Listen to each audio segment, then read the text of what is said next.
Millionaire stops in front of Beggar and says, "You're my mom."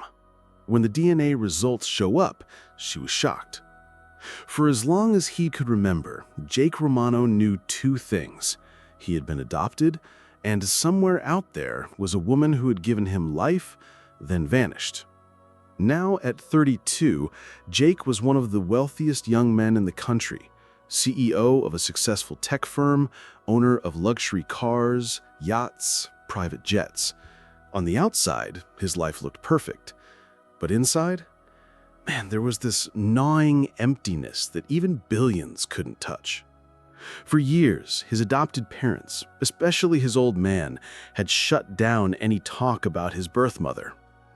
"She dumped you because she didn't want the responsibility," they'd snap whenever he brought it up.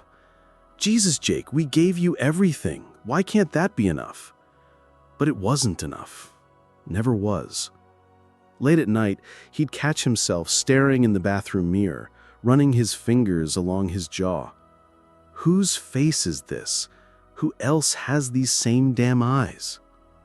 When his adopted father finally kicked the bucket, Jake found himself going through the old bastard's study. That's when he stumbled across it. This yellowed envelope shoved way back in a drawer, like someone was trying to hide it from the world. Inside, documents, signatures, and a photograph that made his hands shake. The photo showed a young black woman, maybe 19, 20 tops. She looked exhausted, holding this tiny white baby. Me, holy shit, that's me, with this smile that didn't quite reach her eyes. Someone had written below in shaky handwriting, "Keisha Romano, 1992, birth mother of Jake Romano. Legal adoption record." Jake had to sit down. Those eyes. Christ, they were his eyes. There was also a letter, cold, clinical lawyer speak that made his stomach turn. Due to tragic circumstances and economic hardship, the biological mother has consented to full legal adoption. No future claims permitted. Document sealed. Reason: death of husband in aviation accident. Single mother, unable to provide adequate care due to unstable financial conditions. The words hit him like a freight train. She hadn't thrown him away like garbage. She'd been backed into a corner, alone, broke, probably scared out of her mind. Shit. Oh, shit. For weeks after that, Jake couldn't think straight, couldn't eat, couldn't sleep. All he could think was, I have to find her. I have to know if she's okay. He threw money at the problem, hired the best private investigators, had them dig through every database, every record they could access. Nothing. No death certificate, no forwarding address, no trace. It was like Keisha Romano had just disappeared. Then, one afternoon in October, everything changed. Jake had just wrapped up some boring corporate luncheon downtown. He was cruising through the old part of the city in his ridiculous orange Lamborghini. Yeah, he knew it was obnoxious, but whatever, when traffic started crawling. His mind was wandering again, back to that photo. Where are you, Mom? Are you even still alive? That's when he saw her. This elderly black woman on the sidewalk, thin as a rail, bent over from carrying this massive cloth bag. Her clothes were falling apart, feet bare against the cold pavement. She was moving so slowly, head down, like the whole world had forgotten she existed. But her face, Jesus Christ, her face. Jake's heart damn near exploded in his chest. Without thinking, he slammed on the brakes right there in the middle of traffic. Cars started honking behind him, people yelling, but he didn't give a damn. He threw open the door and practically fell out onto the sidewalk, stumbling toward her in his expensive suit like some kind of maniac. The old woman looked up, startled. For a second, they just stared at each other. Jake's whole body was shaking. His voice cracked. "Oh my God, you're my mother." The woman blinked, confused. She was so frail under that heavy bag, trembling. What?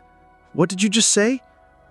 You're my mother, Jake said again, and he was crying now, not caring who saw. I know you are. Please, please tell me your name. Her eyes filled with tears. Keisha, she whispered. Jake's knees almost gave out. Holy shit, it's really her. He fumbled for his wallet, pulled out the old photograph with shaking hands. Look, he said, holding it out. It's you. It's me. This is us. Keisha stared at the photo, and her breath just stopped. Her hands flew to her mouth, and this broken sob came out. Oh God, no. No, this can't be real. It is real, Jake said, his voice all urgent and desperate. I've been looking for you. I found the papers. I know what happened with Dad. I know what they did to you. They told me... Keisha collapsed right there on the sidewalk, sobbing. They told me I'd never see you again. Jake dropped down beside her, not caring about his $1,000 suit getting dirty. You didn't abandon me. You saved me. You gave me everything. Her hands reached up to touch his face, like she couldn't believe he was real. After your daddy died in that plane crash, I had nothing. Nothing. I couldn't even feed myself, let alone a baby. Her voice broke completely. They made me sign those papers, made me take that picture, said it was the only way to keep you safe. Hey, you don't have to explain anything, Jake whispered, pulling her into his arms. You're my mom. That's all that matters. They held each other right there on the street, both of them crying, years of pain just pouring out. People were stopping, staring at this weird scene, rich guy hugging a homeless woman, but Jake couldn't care less. Finally, he pulled back and looked at her. Come home with me, he said. Let me take care of you now, please. Keisha shook her head weakly. Look at me, baby. I'm nothing. You're the successful man. You don't need some broken old woman dragging you down. Jake smiled through his tears. Are you kidding me? You're everything I've been missing. I've got all this money, all this stuff, but I never had my mom. It took some convincing, but eventually Keisha let him help her into the car. First time in decades she'd sat on leather seats, and she was still crying, touching everything like it might disappear. Jake called his assistant. I need the best doctor in the city and prepare the guest suite. My mother's coming home. Over the next few weeks, Keisha got medical care, new clothes, real food. Color came back to her cheeks. And every night, Jake would sit with her, listening to stories about his father, about the impossible choice she'd been forced to make, about all the years she'd spent wondering what happened to her baby. One quiet evening by the fireplace, Keisha looked at her son, strong, successful, kind despite everything. I thought you were gone forever, she said softly. I never thought you'd forgive me. Jake took her hand. Mom, there's nothing to forgive. You gave me life. Now I finally get to give you the life you should have had all along. And that's how the woman who had once been forced to give up her child, who'd spent years begging on the streets, found herself surrounded by love and dignity again, in the home of the son who'd never stopped being hers. If you enjoyed this story, don't forget to give it a thumbs up and hit that subscribe button for more emotional, dramatic, and unexpected tales. Let us know in the comments where in the world you're watching from. We love hearing from all of you. Until next time, stay kind, stay curious, and keep watching.